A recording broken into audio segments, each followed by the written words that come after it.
Pourquoi certaines personnes inspirent-elles naturellement confiance, tandis que d'autres créent des tensions sans même s'en rendre compte? Pourquoi certains arrivent-ils à convaincre, à créer des amitiés solides ou à être respectés presque partout où ils vont? Beaucoup pensent que c'est une question de charisme ou de talent. Pourtant, la psychologie montre que nos relations obéissent à certains mécanismes presque universels. Les comprendre ne permet pas de manipuler les autres. Cela permet surtout de mieux les comprendre et de mieux se comprendre soi-même. Aujourd'hui, découvre cette loi psychologique qui influence silencieusement toutes nos relations.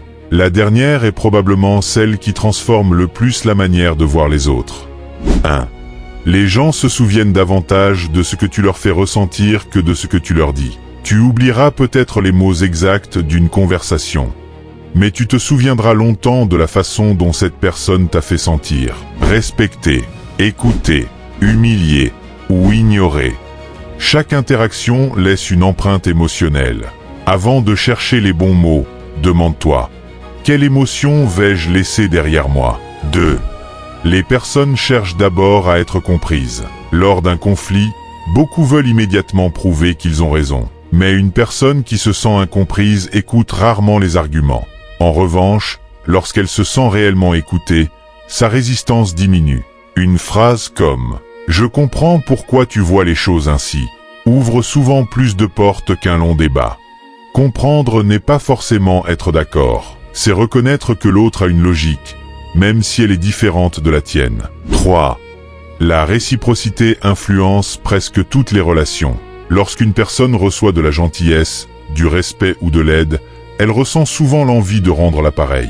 Cette tendance est profondément ancrée dans les relations humaines. Cela ne fonctionne pas toujours, mais dans la majorité des cas, ce que tu sèmes finit par influencer ce que tu récoltes. Si tu veux davantage de respect, commence par en donner. 4. Les actes construisent la confiance bien plus vite que les paroles. Tout le monde peut promettre. Peu de personnes tiennent constamment leurs engagements. Chaque promesse tenue renforce ta crédibilité. Chaque promesse oubliée la fragilise. La confiance ne se construit pas en un grand geste. Elle se construit dans les petites actions répétées. 5. Les émotions sont contagieuses. As-tu déjà remarqué qu'une personne calme peut apaiser tout un groupe, ou qu'une personne constamment négative finit par peser sur l'ambiance? Nos émotions influencent celles des autres bien plus qu'on ne l'imagine. Si tu apprends à gérer ton état émotionnel, tu influences souvent positivement ton entourage. 10. Les gens jugent davantage la cohérence que la perfection. Personne n'est parfait. En revanche, les personnes cohérentes inspirent davantage confiance. Lorsque tes paroles, tes décisions et tes actions vont dans la même direction, les autres savent à quoi s'attendre. La cohérence rassure. L'incohérence crée le doute. 7. Tu ne peux pas contrôler les autres, seulement la manière dont tu réagis. C'est probablement la loi la plus libératrice. Tu ne contrôles pas les critiques, les trahisons, les malentendus, ni les opinions. Mais tu contrôles toujours ta réponse. Les stoïciens insistaient sur cette idée depuis plus de 2000 ans.